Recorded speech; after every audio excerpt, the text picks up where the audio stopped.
है। हाँ वही तो, हाँ वही तो। हाँ जी आइए। नमस्ते सर। नमस्ते प्रियांशी, बैठ जाइए। Thank you sir.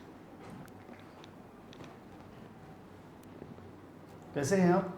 मैं बढ़िया हूँ सर। बढ़िया हैं? जी सर। कंफर्ट हैं? जी सर। परिचय दीजिए आपका। मेरा नाम प्रियांशी सिंह है, मैं रीवा ज़िले से बिलोंग करती हूँ। मैंने अपनी प्राइमरी एजुकेशन अमृतसर में कंप्लीट किया है एंड देन सेकेंडरी एजुकेशन मैंने रीवा से कंप्लीट किया है।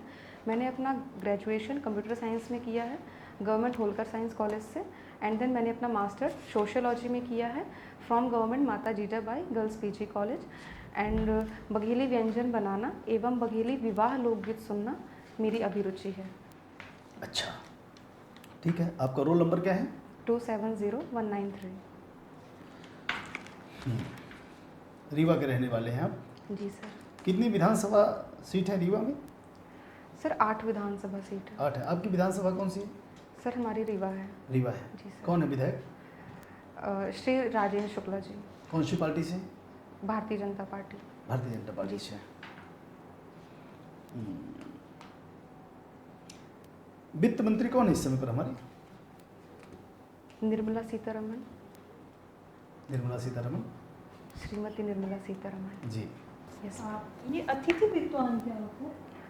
मैम जब मैं सितंबर 2024 से मैं विजिटिंग फैकल्टी थी जीडीसी कॉलेज में, तो इसको हायर एजुकेशन नियुक्ति करता है। इनका कोई फिक्स टाइम पीरियड नहीं रहता है, ये हायर एजुकेशन के ऊपर डिपेंड करता है कि इन्हें कब से कब तक मतलब सेवा में रखा जाएगा। उसको अतिथि विद्वान। जी सर। जी सॉरी जी मैम, जिनके आने मतलब जिसकी कोई तिथि नहीं होती उसको हम अतिथि बोलते हैं। तो सर तो मैम उनका भी ऐसा कुछ फिक्स नहीं रहता है कि उनका जो टेन्योर पीरियड क्या रहेगा। ओके ओके ठीक है। आपने इसमें ये नॉन क्रीमी लेयर लिखा हुआ है। जी मैम। कब आया था non creamy layer? Creamy layer non creamy layer क्या होता है? जी मैम, जो क्रीमी लेयर है वो जिनकी 8 लाख से अबव सैलरी रहती है वो उसमें इंक्लूड होते हैं, और जो नॉन क्रीमी लेयर है उनकी किस आर्टिकल में इसको मेंशन किया है? मैम आर्टिकल नहीं याद है मुझे। आर्टिकल नहीं याद है। ओके ठीक है। महिलाओं की आपको अगर इक्वालिटी को इंश्योर करना हो तो किन बेसिस पर समाज में देखेंगे समाज इक्वालिटी की तरफ बढ़ना स्टार्ट कर दिया है? मैम सबसे पहले तो मैं एजुकेशन सेक्टर पे देखूंगी कि उनका जो एनरोलमेंट रेशियो है वो कितना है, वो पढ़ाई में आगे बढ़ रही हैं कि नहीं बढ़ रही हैं। तो सबसे पहला मेरा यही रहेगा एजुकेशन में। देन जॉब के सेक्टर में कि उनको जो करियर अपॉर्चुनिटीज़ हैं वो कैसे मिल रही हैं, और अगर मिल रही हैं तो वो कैसे उसको यूज़ कर पा रही हैं। क्या कारण है कि महिलाओं का आप देखेंगे अगर तो साइंस एजुकेशन इस फील्ड में स्पेशली ना साइंस फील्ड और किसी भी फील्ड में 45% लगभग महिलाएं जो है पोस्ट ग्रेजुएट हो चुकी हैं। फिर क्या कारण है कि वो महिलाएं ग्रेजुएट तो हो चुकी हैं, पोस्ट ग्रेजुएट हो चुकी हैं, लेकिन जॉब का हिस्सा नहीं बन पा रही हैं? जी मैम, इसका एक ये भी रीज़न है कि जो फैमिली की जो रिस्पॉन्सिबिलिटी रहती है वो मेनली हमारे इंडियन सोसाइटी में जो वुमेन है उनके ऊपर ज़्यादा रहती है। तो वो जो अपनी प्रायोरिटी है वो फैमिली को देती हैं, जिसकी वजह से जो अपनी एजुकेशन है या फिर जो अपना करियर है उसको सेक्रीफाइस कर देती हैं, जो कि उनको दोनों बैलेंस करना चाहिए। बट जो मैं भी सोच पा रही हूँ उसके हिसाब से। तो इसमें कैसे हम चेंज कैसे लाएंगे, कहाँ ऐसा काम करें कि समाज इसमें हम जनरल अवेयरनेस और जो दोनों पार्टनर्स हैं तो उसमें जो मेल का जो रोल है उसको हम मतलब ऐसा कह सकते हैं कि वो साथ में अगर हेल्प करे और वो अगर मोटिवेट करे, उनके जो फैमिलीज़ हैं वो अगर उन्हें मोटिवेट करती हैं। विज्ञान की भी छात्र रही हैं, कुछ किसी टेक्नोलॉजी कहीं से कुछ यूज़ किया जा सकता है क्या? टेक्नोलॉजी यस मैम, हम वर्क फ्रॉम होम का वो कर सकते हैं कि अगर औरतें घर संभाल रही हैं तो वो घर से काम भी कर सकती हैं। तो सोशल मीडिया अवेयरनेस कर सकते हैं क्या हम? बिल्कुल मैम कर सकते हैं social media awareness. Ma'am Priyanshi ji, आप अतिथि विद्वान में आपने मानदेय लिखा 22,500। यस तो क्या ये जन भागीदारी वाला है? जी सेल्फ फाइनेंस। तो ये लेक्चर वाइज वो वाला नहीं है, हायर एजुकेशन को डायरेक्ट करता है यस वो वाला नहीं है ना? Visiting faculty. ये विजिटिंग फैकल्टी है ना? ये मैं सोची थी उसको तो 50,000 आती है। मैम ये मैंने इसलिए लिखा क्योंकि जो हाईएस्ट सैलरी है जो मेरी बनी थी वो इतनी ही हाँ वही मैं सोच, तो लेक्चर बेस होता है ना, ये वाला लेक्चर बेस होता है ना। दिसंबर मंथ था जब कोई भी छुट्टी वगैरह नहीं था तो ये हम्म। हाईएस्ट था, तो फिर मैंने दो तीन लोगों से कंसिडर किया कि कितना लिखना चाहिए। तो उन्होंने बोला जो हाईएस्ट आ रहा हो सभी लिंक वगैरह हटा के उतना लिखो, तो मैंने इतना लिखा। आप पीएचडी नहीं कर रहे हो? जीआरएफ है? मैम मैं पीएचडी में एनरोल्ड हूँ वर्क चल रहा है। कोर्स वर्क चल रहा है। Yes, ma'am. कौन सा टॉपिक पर मतलब कौन सा सब्जेक्ट पढ़ा रहे हो? मैम अभी हमारी क्लासेस लगती हैं। Yes ma'am. है ना, कौन सा सब्जेक्ट पढ़ा? नहीं GDC में क्या पढ़ा रहे हो? मैम मैं वहाँ पे पहले पढ़ाती थी, अभी मैंने छोड़ दिया है। जब मैं अच्छा। पढ़ाती थी तो मैं BA फर्स्ट ईयर को पढ़ाती थी, कौन जिनका सा माइनर subject? और elective basic concepts of sociology, and BA second year को मेजर पढ़ाती थी जिसमें रिसर्च था उनका, और BA फोर्थ ईयर को इंडियन सोशियोलॉजिकल थॉट पढ़ाती थी। ओके, तो इंडियन सोशियोलॉजिकल थॉट पढ़ाते थे, तो कुछ इंडियन सोशियोलॉजिकल थिंकर्स के नाम बता दो जो आपको बहुत पसंद है, जिनके बारे में आप बता सको। सबसे पहले जो हमारे फादर हैं इंडियन सोशियोलॉजी के, गोविंद सदाशिवराव गोरे, देन MN श्रीनिवास, और डॉक्टर हीरावती कर्वे, श्यामाचरण दुबे, लीला दुबे, डॉक्टर लीला दुबे। अभी मैं इतने रिकॉल कर पाऊँगी। तो इंडियन सोशियोलॉजिकल थॉट में तो आप गांधी जी को और अम्बेडकर जी को भी पढ़ाते हो। यस मैम, बिल्कुल। मतलब इतने बड़े समाज शास्त्रियों का नाम बोल रहे हो आप। सॉरी। चलिए, समाज शास्त्र में गांधी जी के योगदान को बता दीजिए। गांधी जी का एक कॉन्सेप्ट है जिसको हम सर्वोदय बोलते हैं, जिसमें वो ये कहते हैं कि सबका कल्याण होना चाहिए। वहीं एक और कॉन्सेप्ट है जो अंत्योदय है, जिसमें वो कहते हैं कि मार्जिनलाइज सेक्शन सोसाइटी का, उनका भी जो अपलिफ्टमेंट है वो होना चाहिए। दूसरा उनका कॉन्सेप्ट है ट्रस्टीशिप का, जिसमें वो ये कहते हैं कि जो अमीर लोग हैं या फिर जिनके पास वेल्थ एंड रिसोर्सेज हाई है, उनको एक ट्रस्ट बना के जो गरीब पीपल हैं उनकी हेल्प करनी चाहिए। और एक उन्होंने दिया था पंचायती राज का, और जिसमें उन्होंने ओशनिक सर्कल की बात की थी, जिसमें वो डिसेंट्रलाइजेशन ऑफ पावर की बात करते हैं। चलिए, समाज शास्त्र में गांधी जी और कार्ल मार्क्स के बीच में समानता और असमानता की बात की जाती है, तो आप गांधी जी और कार्ल मार्क्स के बीच में समानताएं और असमानताएं दो पॉइंट में बता दीजिए।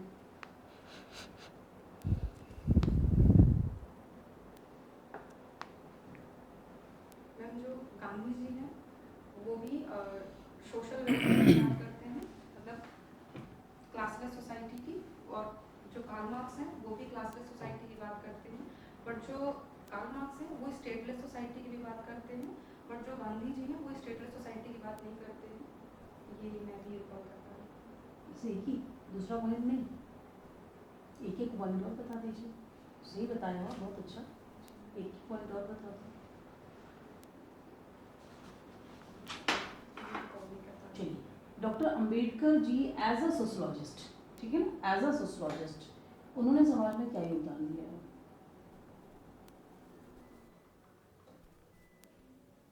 मैम उन्होंने जो दलित वर्ग हैं उनके अपलिफ्टमेंट के लिए अपना योगदान दिया है। उन्होंने कुछ थ्योरीज दी है क्या जिसको सोशोलॉजी में अपन पढ़ते हैं? उनकी जो सबसे फेमस थ्योरी वो ब्रोकन मैन थ्योरी है एक, जिसमें वो ये कहते हैं कि जो मार्जिनलाइज पीपल हैं वो एक तरह से टूट गए थे, जो उनके साथ मतलब समाज में जो एक्सप्लॉयटेशन हो रहा था, इसी बेसिस पर उन्होंने ब्रोकन मैन थ्योरी दी थी।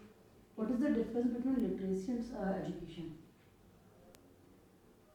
मैम जो एजुकेशन है वो एक तरह से बेसिक नीड है जो हर इंडिविजुअल को एक तरह से मिलना चाहिए, और जो साक्षरता है उसमें हम ये देखते हैं कि कितने व्यक्ति पढ़े लिखे हैं।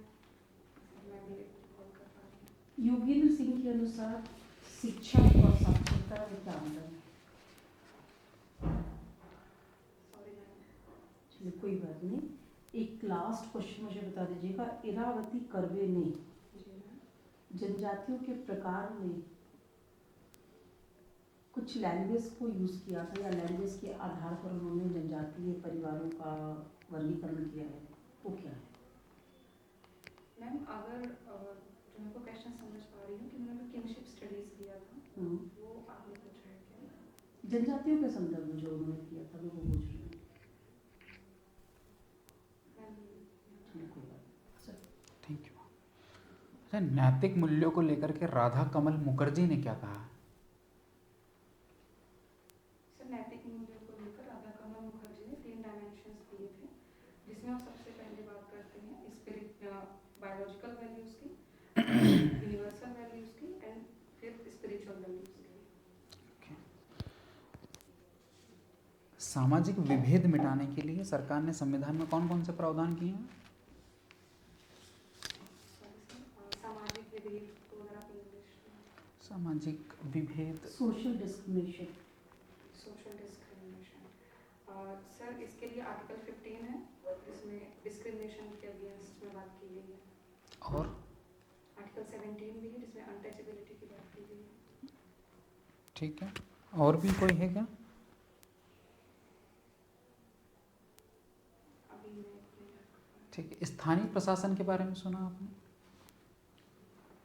स्थानीय प्रशासन, प्रशासन, लोकल एडमिनिस्ट्रेशन, हाँ, ये क्या होता है?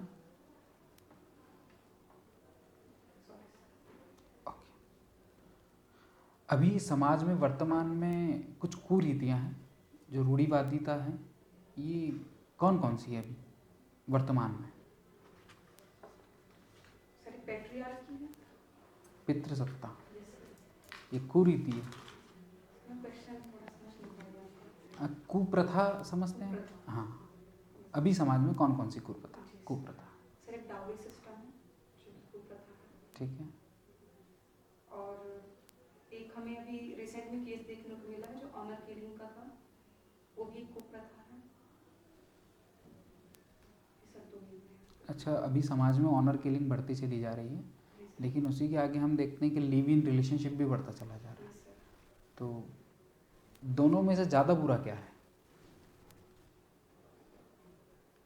सर मेरे हिसाब से ऑनर किलिंग में किसी व्यक्ति की अगर हत्या की जा रही है तो वो ज़्यादा बुरा है, और जो हमारे इंडियन ट्रेडिशन है उसके खिलाफ लिव इन रिलेशनशिप है तो वो भी एक कुरीति है। बट अगर हम कंपेयर करें दोनों के बीच में तो जो ऑनर किलिंग है वो मेरे हिसाब से जो मैं सोच पा रही हूँ ज़्यादा है।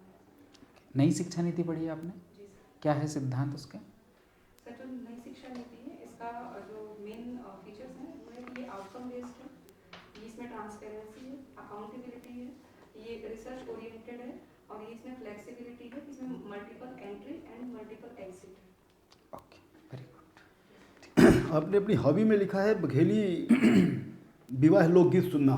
जी सर। 3 बघेली कलाकारों के नाम बताइए।